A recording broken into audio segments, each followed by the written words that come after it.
welcome into Texans Today, everybody. I'm your host, Jeremy Chuggs, and coming up on the program today, a Jalen Pitre extension. Is that on the horizon? Also, could the Texans be double dipping at the offensive line spot early on in the NFL draft? A couple of draft experts think so. And could Caserio possibly trade up in the NFL draft? ESPN dropped a recent article, and they have the Texans moving up in the 2025 NFL draft. We'll get into all of this and more on today's program. But before I do, I saw these pictures. Shout out to my guy Stressin on X. A lot of people might know him as Garrett, but he put he retweeted these photos of some renderings of what NRG Stadium could look like with some renovations. Now, these are all AI renderings from I believe it's from a, company that does, remodeling of stadiums, and they are a construction company. I think they look pretty cool. I mean, obviously, these are all just like what ifs of what NRG Stadium could look like. I do think from everything that I've heard, it is more likely that the Texans and the Houston Rodeo and the city of Houston, Harris County are all trying to renovate NRG and use the stadium as is and kind of fix it up rather than building a new stadium in Houston, which is probably good news to a lot of people out there. But these are all the renderings that it came out with. Pretty cool if you ask me. Like, I don't know if all this stuff is actually possible, but I think it's pretty cool. Let me know what you think down in the comments section. What do you think of these AI renderings of a modernized NRG stadium? Let me know your thoughts down below in the comments section. Now, let's get into the main story on today's show. Jalen Pitre, could he be getting an extension this offseason? He's entering the last year of his rookie contract. Injured halfway through last season after a great start to the year. Will he be the next player to get an extension this offseason? We've already seen some extensions be doled out, most recently to Danielle Hunter. Could Pitre be next on the list to remain a Houston Texan? Now, as we look at his stats from 2023 to 2024, he in 3 fewer games, a much better output from Pitre in 2024 than he did in 2023, right? Same amount of tackles for loss, 3 more pass breakups, an interception, a forced fumble. He was playing fantastic in year 2 under DeMeco Ryans' system. And I think this role that they found for him as not quite a safety, not quite a linebacker, he's kind of like this hybrid star nickel role that, ace that you can kind of put all over your defense. He thrived in it. I thought he looked fantastic. And a lot of Texans fans want to see Pitre in Houston for the long haul. This is what Troy Chapman, you might know him on Twitter as Texans Cap, had to say about a Jalen Pitre extension. He wrote an entire article about it, so I implore you, go check it out on Twitter at Texans Cap. This is what he had to say. The Nate Hobbs contract is a solid starting point for Jalen Pitre. Pitre's versatility across multiple positions, coupled with his high snap percentage, players should provide an avenue to a stronger contract. Pitre is set to earn $3.656 million for 2025 in the final year of his rookie contract. This amount reflects the salary increase earned from $1.926 million through the Proven Performance Escalator program as part of Article 7 of the collective bargaining agreement.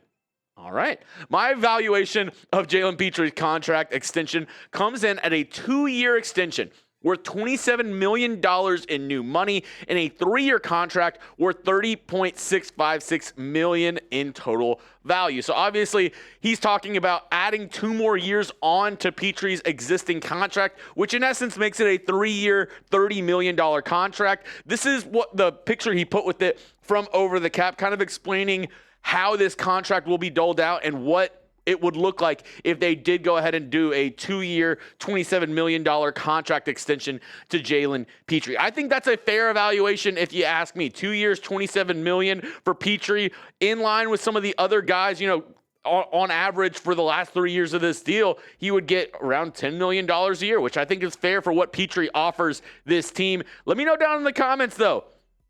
Like the video if you think Jalen Pitre should be extended. If you want Jalen Pitre to be extended, go down and hit that thumbs up icon. If not, go down and tell me why you don't want the Texans to extend Jalen Pitre. I get it. He has a lot of injury history, and his sophomore year was a little bit of a downturn. But let me know down below, do you want Pitre in Houston for the long haul? Next up, Let's talk about the Texans' draft plans. Could they be double dipping at offensive line? I've been reading a ton of articles, and this one from ESPN actually struck me of, it laid out each team's outside of round one prospect that they should target. And for the Texans, they linked them to Jonah Savaiinaea from the University of Arizona. I've talked about him before on the program, a really good day two prospect at the offensive line spot. Gives you a little bit of that guard tackle versatility. And I would be totally fine if the Texans went O-line in round one and Jonah was sitting there in round two. I would be perfectly fine with that being the pick in round two as well. This is what Jordan Reed of ESPN, though, had to say on it. If the Texans continue to remodel their offensive line, Savaiinaea makes a lot of sense. With experience at both guard and tackle, he's a powerful blocker who shows high-level pop in his hands and projects best on the interior at the next level. And if you look at his PFF grades from 2024, it shows he was one of the better offensive linemen in college football this past year. Only 4 sacks allowed, 1 penalty the entire season, a pass blocking grade of 82.7, run blocking grade of 64.2, but an overall of 75.9. I really do like the idea of getting Savaiinaea in round two. Now, they're not the only person that's mentioned the Texans going O-line in round two as well as round one, right? PFN, they had a recent mock draft, and they actually had the Texans going tackle in round one, and then they had him going with Marcus Bow in round two, double dipping at the offensive line once again. This is what PFN had to say on the pick of Marcus Bow. You will see Marcus Bow listed anywhere from tackle to center throughout this draft cycle, and that versatility is both his biggest asset and his biggest vulnerability. Having a player who can play multiple positions is great, but with no set position, it makes it hard to build the remainder of the class around him. The positive for Bow is Houston is their long-term need for starters at all 5 positions. They addressed a tackle spot in round one, but there is still a need at tackle, guard, and center either in 2025 or further down the line. Bow likely settles at center or guard, where he should be a fantastic asset and a central part of the Texans' interior over the next 4+ years. So whether it's Savaiinaea or you're getting Bow in round two, I'm perfectly fine with it, guys. His PFF grades are pretty good as well. A much better run blocker than Savaiinaea, but both around the mid-70s overall PFF grades. 3 sacks allowed, 7 penalties this past year. Listen, it would be smart for the Texans to take multiple offensive linemen in the first 4 rounds of this draft. Maybe you sneak in a wide receiver in round 2 and you double dip at O-line in round 3 again with one of your 2 picks that you have there. Or maybe you trade back out of round 1, get a couple guys in round 2. Either way, I think you at least need to leave this draft with 2 offensive line prospects to add to this room, because you need as much competition as you can get in this offensive line room, because you need to really set up a foundation in front of CJ Stroud and in front of Joe Mixon, for that matter, to help this Texans offense do much better than they did in 2024 and really help Nick Caserio and this offense progress into 2025. I have one more story to break down on today's show for you, but if you don't have a Texans jersey yet, let me help you change that with our friends over at Fanatics. All you got to do, go to chatsports.com/Texans jerseys. All these jerseys available right now on the website. There's a couple jerseys that I know that are on sale right now as well. They have the H-Town alternates. They have the Battle Reds. You can get a Pitre jersey if you want to. All those jerseys right now available with our friends at Fanatics. One more time, the link right here, chatsports.com/Texans jerseys. All of the different jersey combinations are available online with our friends at Fanatics. Go check them out today. That link right there, chatsports.com/Texans jerseys in the comments of this video. Now, let's talk about this last story of the Texans. Could they trade up in round 1? We've talked a lot about the possibility of the Texans trading back, getting a lot of assets in round 2. We know Nick Caserio, D'Amico Ryans loves those 2nd and 3rd round picks. But ESPN dropped its latest all trades round 1 mock, where every pick is just a trade.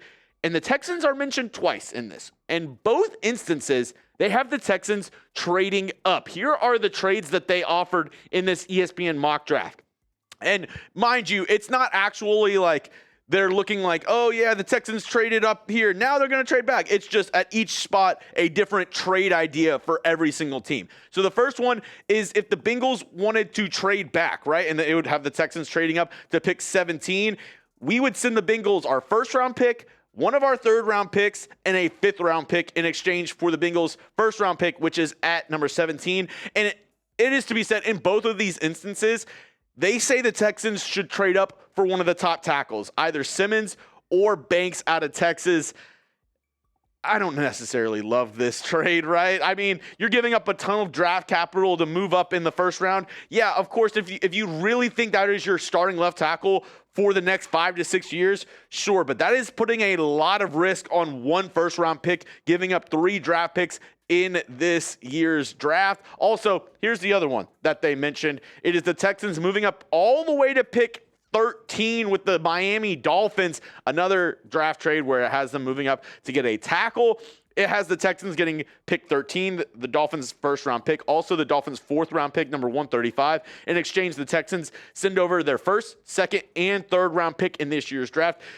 To be honest, I hate this idea. I would not want the Texans to trade up in this year's draft. I mean, if you really think Kelvin Banks is the guy, and that's the only person that it makes sense for me. Like, if you traded up to get like a Mecca Egbuka or Matthew Golden, I would even be more pissed. I think that is a stupid idea to trade up for a wide receiver. If one of those guys falls to you, sure. But trading up for a wide receiver when you have this many holes on your offensive line just doesn't really make sense to me. They signed Cam Robinson to a 1-year deal, close to $15 million.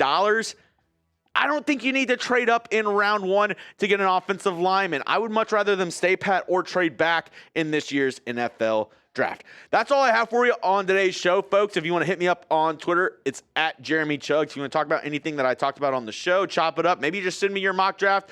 My DMs are always open. And hey, if you made it to the end of today's video, hit that subscribe button. Free Texans content all year long. We got you covered, covering the NFL draft for the Houston Texans and beyond. All of the offseason, going into training camp, preseason, the regular season, 365 days a year. We got you covered with the latest Texans news and rumors.